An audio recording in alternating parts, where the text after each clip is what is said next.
I'm going to make an unfair assumption and presume that you watched my look at Willy Wonka and the Chocolate Factory already.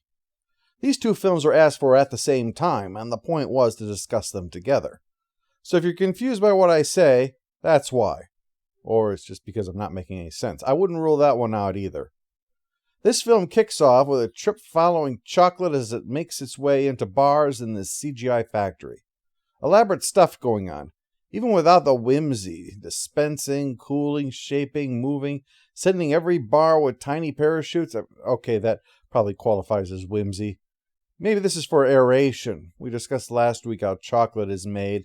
There are volatiles that want to get out of that. This might be a last pass on that one. Or it could just be because Wonka's kind of nuts. It's all good, though. It's not like the chocolate's going to dry out on account of there's no moisture in it in the first place. I realize pointing that out while tiny parachutes are carrying millions of chocolate bars is probably unnecessary, but spend a couple months learning to make chocolate and you start to just notice shit. During the process, we see Willy Wonka adding 5 golden tickets by hand to 5 bars.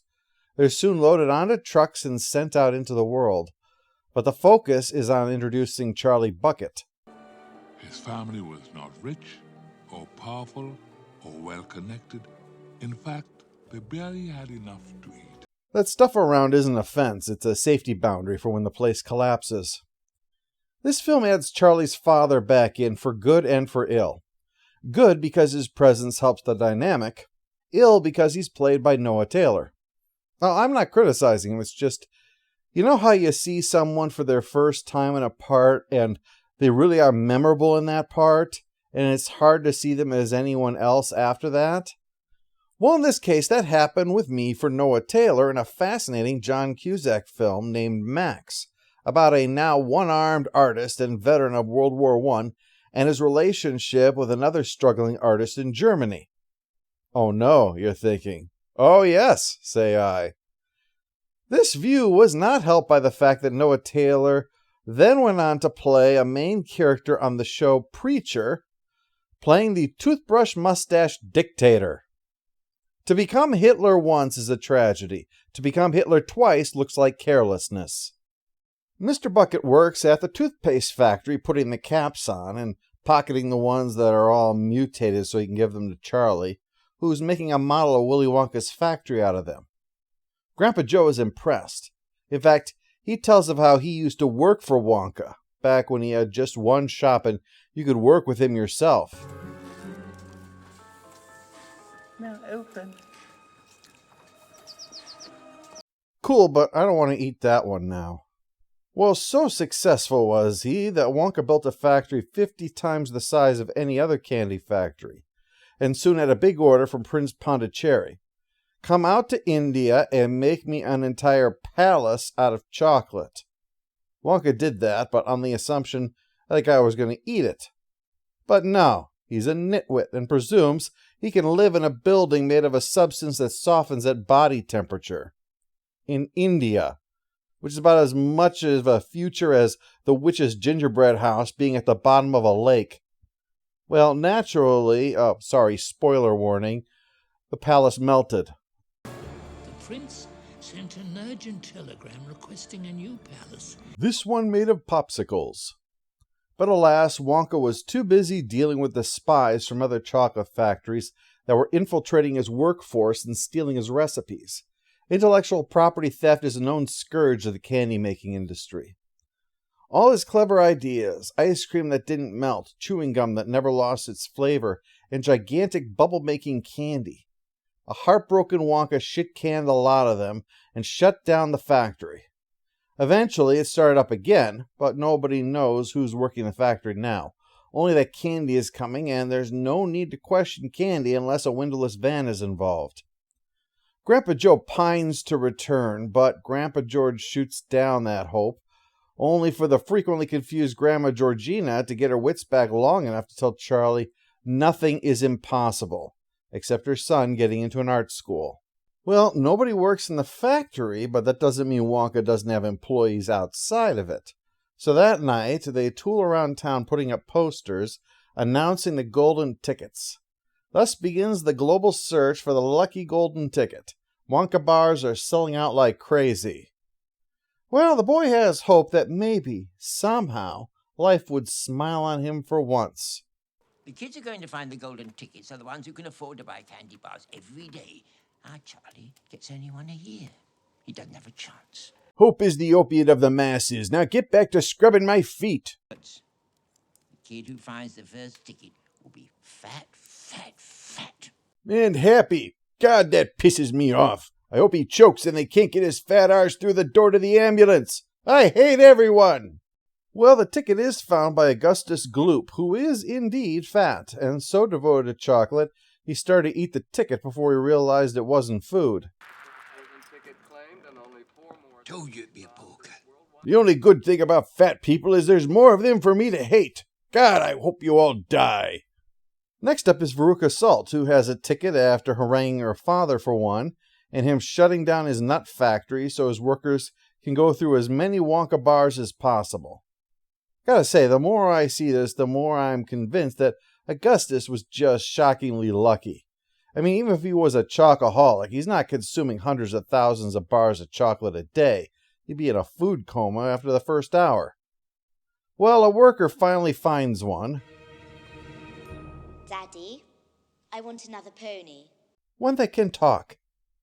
Well, at the Buckets, it's decided that he'll get his birthday present, his annual chocolate bar, the night before. Maybe I should wait till morning. Like hell. If you wait, I won't get to hear your tears of disappointment while you sleep. Well, there's no ticket inside, but Charlie shares the chocolate with everyone. In Willy Wonka, I talked about how Charlie's willingness to quietly take his punishment for his misbehavior was to demonstrate his worthiness. It demonstrates who he was by not being a perfect angel, but by being honest and compassionate. Here, Charlie giving out the candy isn't about showing, oh, what a good boy he is, or, oh, how generous he is. It's about the fact that all Charlie has in this world is family. And so family is his everything. To share his happiness with them, that's what gives happiness meaning. The next ticket is found by Violet Beauregard.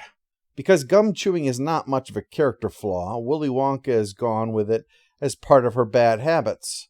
But here they've taken it into a different direction. While the Gloops indulge their son to gluttony and the Salts spoil their daughter rotten, Violet's mother is clearly perpetuating herself through her daughter to make her a champion at everything. Gum chewing is thus one of several things she does because she's in it to win it.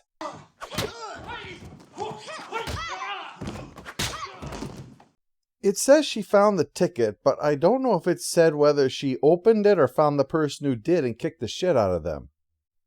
Little does Violet know, as she boasts she's going to get the special prize because she's a winner, the Bucket family is watching. Watching and judging. And before they can even come to terms with that, the fourth ticket is found by Mike TV. Like Violet, he changes too, from obsessing about violent TV to obsessing about violent video games. He calculated where the bar would be and bought that one. And it was right. And how did it taste? I don't know. I hate chocolate. Well, it's a good thing you're going to a chocolate factory, you ungrateful little butt. I hope your character gets locked in crouch and all trying to get out does is toggle maps. Here's a video game you can play. Call of Duty, shut the fuck up. Dad, Yes, Charlie. why aren't you at work? It's Tooth Armistice Day. Celebrating our victory over the cavity creeps. Well, in an unintended consequences moment, the search for the golden tickets led to an increase in candy sales, which led to an increase in cavities, which led to more brushing, which made more money for the toothpaste factory, so Charlie's dad was replaced by automation. I'm barely making ends meet as it was. You'll find another job. Plus, there's that pooch at the beer hall you're always going on about doing when you had some free time. Well, Grandpa Joe decides Charlie needs some cheering up, so he takes the small bit of money he has and gives it to Charlie to go buy one more Wonka bar as a last little fling on this adventure. Alas, there's no ticket inside. But there is an update. Did you see that some kid in Russia found the last golden ticket? Yes, it was in the paper this morning. Good boy. Come on.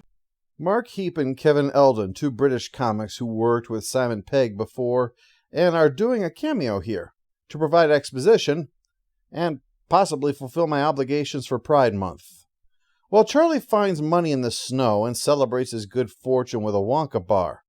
As I said last week, the fake ticket shows us that Charlie doesn't just want a golden ticket, he has a genuine love for Wonka's chocolate.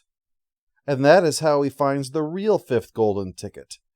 Immediately, everyone who sees offers to buy it off of him, but the shopkeeper tells Charlie to keep it and run straight home and avoid any creepy guys who look like a cross between a hound dog and that glasses guy from Raiders of the Lost Ark.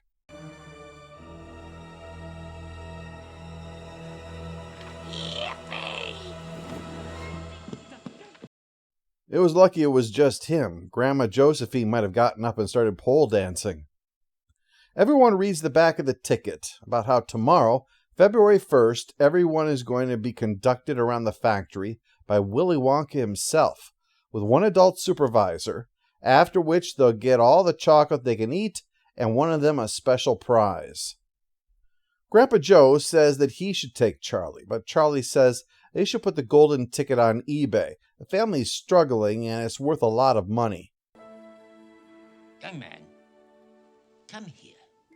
What the hell's the matter with you? Why, if your head were any further up your ass, you'd be gazing at the world through your own dick hole. There's plenty of money out there. They print more every day. That's why crippling inflation has landed us in this decrepit house. Grandpa George points out that money may be valuable, but that ticket is one of only 5 in the entire world, so Charlie needs to use it. As I finish out this first part, reflecting on the success of the whole golden ticket in selling more chocolate, given the fact that it led to that whole thing with Charlie's dad losing his job, I'm going to revisit last week's Willy Wonka review now. Because I asked if you could figure out how I got in a weird 6 degrees of Kevin Bacon from the movie to disgrace Soviet bigwig Beria. Well, it was looking at the sheer enormity of the search that made me think about marketing again, and specifically the marketing of Crystal Pepsi, which has actually had an interesting alternate cola flavor to it that I found. It got killed by a 1-2-3 punch, actually. One being the ad agency didn't convey what the product actually was. 2, the idiots didn't listen to the scientists who made it and said, don't put it in clear bottles because light will wreck it. And 3, Coca-Cola sent in a suicide bomber. They released Crystal Tab. They did not release Crystal Coke. Want to know why? Well, you know how in debates when there are at least 4 people who are up on stage and all it takes is one complete dipshit to get everyone laughing at them and in the end all the candidates look bad by association? Well, same principle. They sent in their dipshit brand, Tab, to make Pepsi look stupid by association. Coke had actually already done the clear soda thing before, White Coke, but it was made for a very specific market. Very, very specific. A market of one, in fact. Marshal Zhukov of the Soviet Union, who grew to like the stuff during World War II but couldn't risk anyone having proof that he drank a beverage associated with American imperialism, asked if they could make some that looked like they were actually bottles of vodka. Zhukov then went on to arrange for the capture and trial of Beria. This is the kind of shit that goes on while I'm making the show. I hope you enjoyed this. Let's go on to part 2.